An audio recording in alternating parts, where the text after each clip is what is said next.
여호와여, 나의 영혼이 주를 우러러 보나이다. 나의 하나님이여, 내가 주께 의지하였사오니 나를 부끄럽지 않게 하시고 나의 원수들이 나를 이겨 개가를 부르지 못하게 하소서. 주를 바라는 자들은 수치를 당하지 아니하려니와 까닭 없이 속이는 자들은 수치를 당하리이다. 여호와여, 주의 도를 내게 보이시고 주의 길을 내게 가르치소서.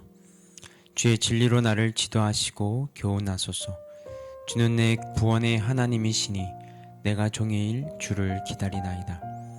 여호와여, 주의 긍휼하심과 인자하심이 영원부터 있었사오니 주여 이것들을 기억하옵소서. 여호와여, 내 젊은 시절의 죄와 허물을 기억하지 마시고 주의 인자하심을 따라 주께서 나를 기억하시되 주의 선하심으로 하옵소서. 여호와는 선하시고 정직하시니 그러므로 그의 도로 죄인들을 교훈하시리로다. 온유한 자를 정의로 지도하시며 온유한 자에게 그의 도를 가르치시리로다. 여호와의 모든 길은 그의 언약과 증거를 지키는 자에게 인자와 진리로다. 여호와여, 나의 죄악이 크오니 주의 이름으로 말미암아 사하소서. 여호와를 경외하는 자 누구냐? 그가 택한 길을 그에게 가르치시리로다. 그의 영혼은 평안히 살고 그의 자손은 땅을 상속하리로다. 여호와의 친밀하심이 그를 경외하는 자들에게 있으며 그의 언약을 그들에게 보이시리로다. 내 눈이 항상 여호와를 바라보면 내 발을 그물에서 벗어나게 하실 것이미로다. 주여, 나는 외롭고 괴로우니 내게 돌이키사 나에게 은혜를 베푸소서. 내 마음에 근심이 많사오니 나를 고난에서 끌어내소서. 나의 공고와 환난을 보시고 내 모든 죄를 사하소서. 내 원수를 보소서. 그들의 수가 많고 나를 심히 미워하나이다. 내 영혼을 지켜 나를 구원하소서. 내가 주께 피하오니 수치를 당하지 않게 하소서. 내가 주를 바라보니 성실과 정직으로 나를 보호하소서. 하나님이여, 이스라엘을 그 모든 환난에서 속량하소서. 아멘. 오늘 본문에는 표제어가 다윗의 시라고만 되어 있습니다. 그래서 이 시편이 어떤 상황이나 어떤 배경 속에서 지어졌는지는 확인할 수 없습니다. 그리고 어떤 곡조를 따라서 연주하거나 어떤 악기를 가지고 연주하라는 말도 없습니다. 그래서 이 시편은 다시 어떤 특정한 일을 겪어서 그때의 상황을 하나님께 시로 올려드린 기도라기보다 자신의 인생을 돌아보면서 지난 시절에 겪었던 그런 반대자들이나 대적자들의 박해를 기억했고 또 자신의 죄를 고백하며 용서를 구하는 것으로 여겨집니다. 따라서 이 시는 다윗이 왕으로서가 아니라 인간으로서 자신의 인생을 돌아보며 지은 시라고 보시면 될 것 같습니다. 먼저 1절부터 7절까지는 신앙 고백 전에 드리는 세 번의 간구가 기록되어 있습니다. 첫 번째 간구를 1절과 3절이 이렇게 증가합니다. 여호와여, 나의 영혼이 주를 우러러 보나이다. 나의 하나님이여, 내가 주께 의지하였사오니 나를 부끄럽지 않게 하시고 나의 원수들이 나를 이겨 개가를 부르지 못하게 하소서. 주를 바라는 자들은 수치를 당하지 아니하려니와 까닭 없이 속이는 자들은 수치를 당하리이다. 다윗은 하나님을 우러러 보는 자신을 부끄럽지 않게 해달라고 간구합니다. 우리 성경에는 여호와여, 나의 영혼이로 시작되지만 히브리어 성경에는 우러러 보나이다 라는 단어가 가장 먼저 나옵니다. 다윗의 마음이 그만큼 간절했다는 뜻입니다. 나를 부끄럽게 하지 않게 하시고는 자신에게 부끄러웠던 때가 있었다는 의미일 것입니다. 이전에 그런 부끄러웠던 기억이 전혀 없었다면 드릴 수 있는 기도가 아닙니다. 또한 원수들이 나를 이겨 개가를 부르지 못하게 하소서라는 말도 다윗은 대적들에게 처절하게 패배를 당했고 대적자들은 대승을 했기에 축하연을 벌이는 것과 같은 때가 있었음을 의미합니다. 그래서 다윗은 인생에서 부끄러움을 당하지 않고 대적자들에게 짓눌려 수치를 당하지 않는 최고, 최상의 삶은 주님을 바라보는 것이라고 고백하고 있는 것이죠. 우리 인생을 돌아보아도 동일합니다. 혹 인생길에서 수치를 당하거나 패배하는 삶을 살게 되어 후회가 밀물처럼 밀려온다면 그 후회의 가장 밑바닥에는 주님을 바라보지 않고 세상이나 다른 사람을 바라보았거나 자기 자신을 바라보았기 때문일 것입니다. 그래서 살아갈수록 주님을 바라보는 삶보다 더 복된 것은 없다는 것을 깨닫게 됩니다. 곧 이어서 신앙 고백 전에 드린 두 번째 간구가 4절부터 5절에 나와 있습니다. 여호와여 주의 도를 내게 보이시고 주의 길을 내게 가르치소서. 주의 진리로 나를 지도하시고 교훈하소서. 주는 내 구원의 하나님이시니 내가 종일 주를 기다리나이다. 다윗은 이제 주의 도를 보이시고 길을 가르쳐 주시기를 간구합니다. 주의 도와 주의 길은 같은 뜻을 나타내는 한자어와 우리말이지만 도가 넓은 길이라면 길은 좁은 길입니다. 또한 도가 인생 전체의 길이라고 한다면 길은 매일매일 걷는 걸음과도 같습니다. 또한 도가 인생길의 전체적인 계획과 전략이라면 길은 매일의 실천과 전술과도 같습니다. 그래서 시편 119편의 105절에 보시면 주의 말씀은 내 발의 등이요 내 길에 빛이 나이다 라는 말씀이 있는데 주의 도가 내 길의 빛이라고 한다면 주의 길은 내 발의 등과도 같습니다. 즉 주의 길과 주의 도가 함께 있어야 매일의 삶을 신실하고도 성실하게 살아갈 수 있는 것이고 인생 전체의 방향도 휘어지지 않고 엇나가지 않고 어긋나지 않고 주님을 향해 똑바로 걸어갈 수 있는 것이죠. 이제 더 이어서 신앙 고백 전에 드리는 세 번째 간구가 6절과 7절에 기록되어 있습니다. 여호와여 주의 긍휼하심과 인자하심이 영원부터 있었사오니 주여 이것들을 기억하옵소서. 여호와여 내 젊은 시절의 죄와 허물을 기억하지 마시고 주의 인자하심을 따라 주께서 나를 기억하시되 주의 선하심으로 하옵소서. 다윗은 주의 인자하심으로 자신을 기억해 주시기를 간구합니다. 반면에 젊은 시절의 죄와 허물은 기억하지 말아줄 것을 간구합니다. 다윗이 젊은 시절을 언급하는 것은 지금은 나이가 들었다는 것이겠죠. 성경에 나타나 있는 다윗의 눈에 띄는 큰 죄는 두 가지입니다. 밧세바 사건과 그 다음에 하나님보다 군사력을 더 의지하려고 했던 인구조사 사건입니다. 그러나 그것들은 인생의 후반부에 있었던 일입니다. 밧세바 사건은 약 49세가량 때의 일이고 인구조사는 죽기 3년 전인 다윗이 죽기 3년 전인 67세 정도 때의 일입니다. 젊었을 때의 가장 큰 실수는 사울의 추격을 피해 다니다가 아말렉 가드의 아기스를 찾아간 일로 생각됩니다. 그 외에는 성경에 기록되어 있는 허물이 거의 없습니다. 그럼에도 내 젊은 시절의 죄와 허물에서 죄와 허물이 모두 복수로 되어 있습니다.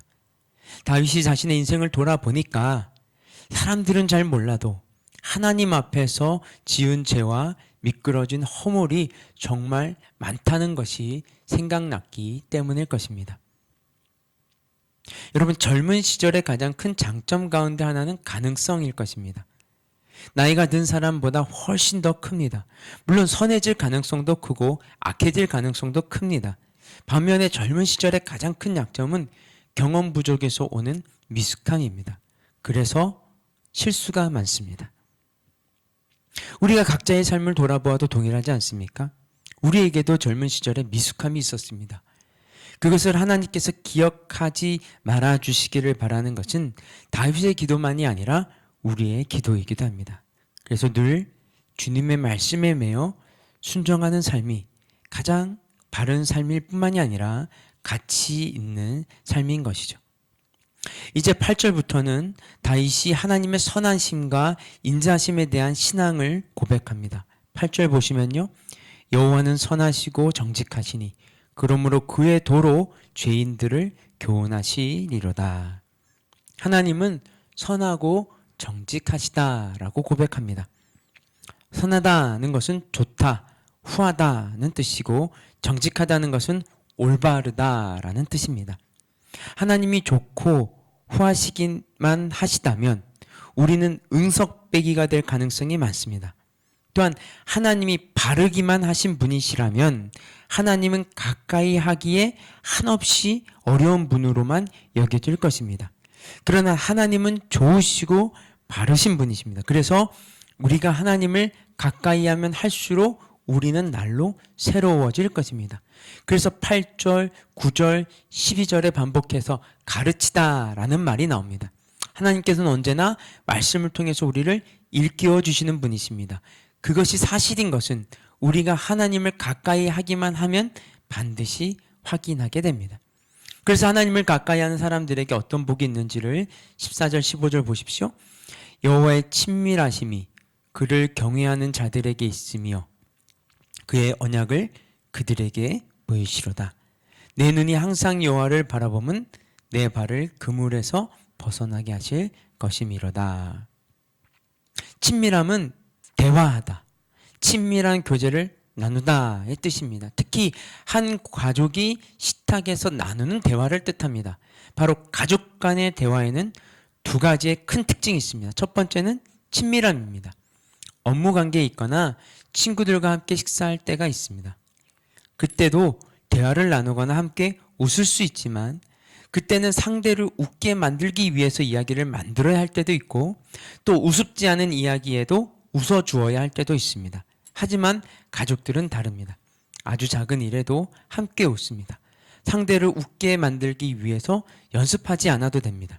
둘째로 가족들 사이에는 가족들만 아는 내용으로 비밀스러움도 있습니다. 즉 가족들만이 공유하는 이야기가 있습니다.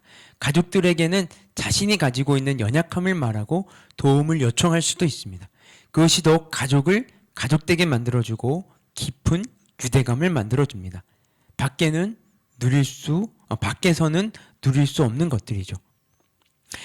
즉 가족들 간에만 누릴 수 있는 관계를 하나님과도 누릴 수 있는데 그것이 가능한 사람은 하나님을 경외하는 사람, 하나님을 하나님으로 존중하는 사람들이 누릴 수 있게 됩니다.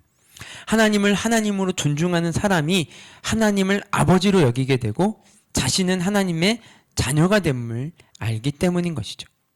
그 하나님과의 비밀이 많아지면 자신의 신앙이 깊어집니다. 이렇게 신앙 고백을 한 이후에 다윗은 7가지 간구를 드립니다. 16절에서는 은혜를 베푸시기를, 17절에서는 고난에서 끌어내 주시기를, 18절에서는 모든 죄를 용서해 주시기를, 19절에서는 원수들이 자신을 미워하니 지켜봐 주시기를, 20절에는 수치를 당하지 않게 되기를, 21절에는 성실과 정직으로 자신을 보호해 주시기를, 22절에서는 환난에서 속량해 주시기를 간구합니다.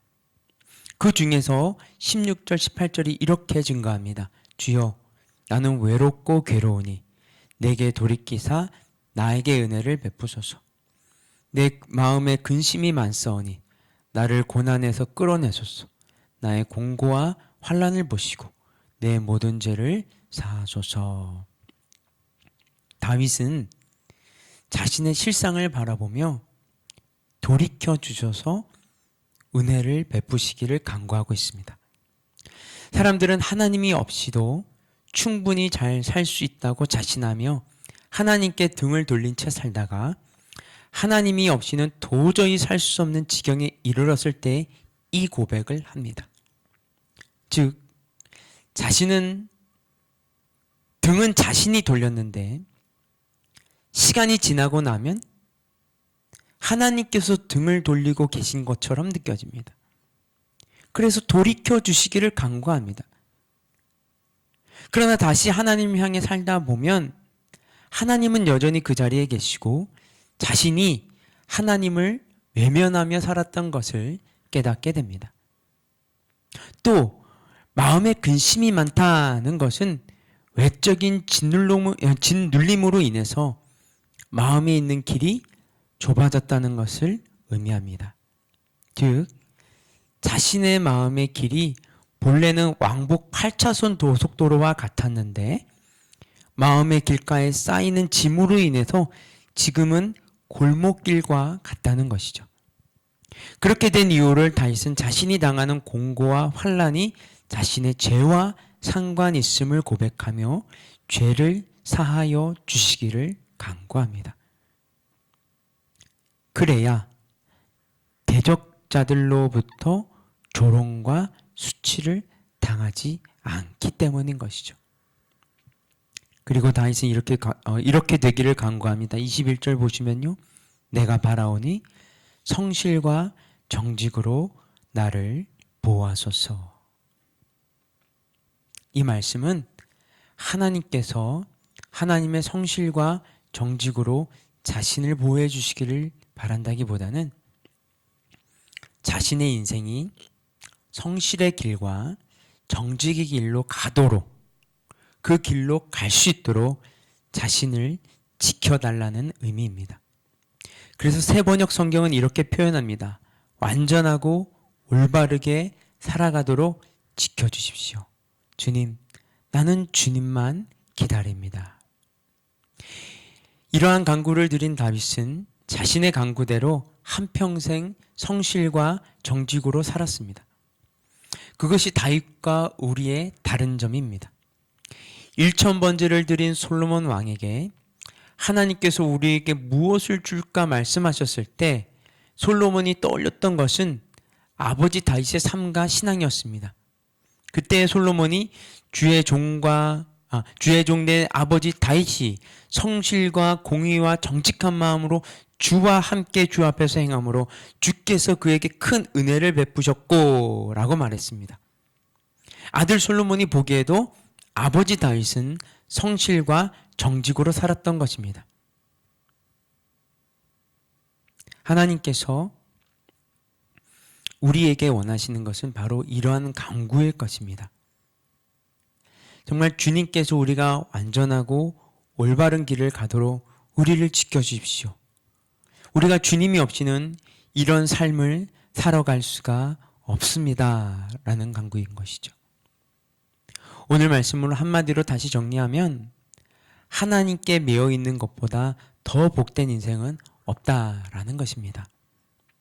하나님께 매여 있는 것은 나를 불편하게 하는 것이 아니라 그 매임이 나를 보호하는 최고의 은총이 됩니다. 오늘 하루도 하나님께서 우리의 마음과 정성을 다해 심어주신 가정과 일터와 삶의 자리에서 하나님께 매여 있으므로 그 매임을 통해서 주님의 보호와 자유를 누리는 복된 날이 되시기를 주님의 이름으로 축복합니다. 우리 함께 기도하겠습니다. 하나님, 우리도 다윗의 고백처럼 주님을 의지하지 않고 나를 신뢰하려고 했을 때는 패배하는 삶을 살 수밖에 없었고 다시 생각하고 싶지 않은 순간들도 적지 않았습니다. 또한 우리가 지금보다 훨씬 어렸을 때에는 우리의 미숙함과 어리석음으로 인해서 넘어질 때가 허다했음도 고백합니다. 하나님, 내가 바라는 것은 우리의 죄와 허물을 기억하지 마시고 주의 인자하심을 따라 우리를 기억해 주시옵소서. 이 모든 말씀 예수 그리스도의 이름으로 기도드렸습니다. 아멘. 우리 계속해서 개인 기도 제목 가지고 기도하며 나아가도록 하겠습니다.